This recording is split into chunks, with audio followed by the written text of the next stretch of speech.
Бешташ айыл аймагынын тургуну механизатор Аскат Алгожоев 2024-жылы лизингге Кытай өндүрүшүнөн чыккан тракторду сатып алган. 24-7 жылга 6% менен алганбыз.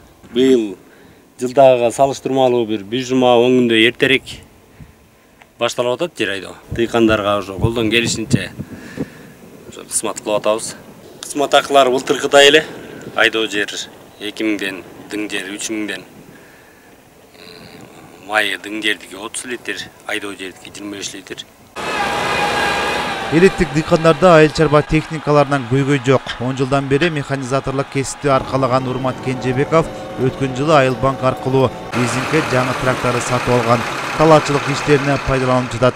Юто тракторун алганыбыздын себеби бул бышык трактор экен да. Мурунку мисалы Беларусь тракторуна караганда бул бышык. Анан айдаган кишиге аябай удобный да. Мисалы рычактары, жүрүшү жагынан. Бизде Кудай буйруса айылга ушундай чоң трактордон 6 трактор келип калды. Дыйкандар ошо убагынан кечикпей эртеле айдап, эртеле себип жетишип атат. Мурункудай фасолдун убагы 1 айга созулуп кетпейт. Жер айдоо 10 күн, 15 күн максимум. Ошондо бүтүп калат да.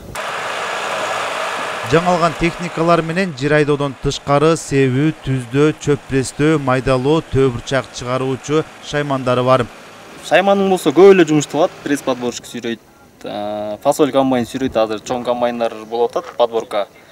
Ал жагынан да дыйкандарга аябай жеңилдик болуп атат, мурункудай болуп ыргытпайт. Трактор өзү жууп кетет. Кайра эле ошону волок менен чабат комбайндар.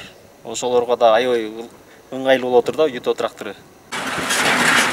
Учурда талаачылык иштерине кызмат көрсөткөн жаңы заманбап техникалар көбөйүп, дыйкандарга айыл чарба өсүмдүктөрүн эгүүгө жана жыйноого бир топ жеңилдиктер жаралган.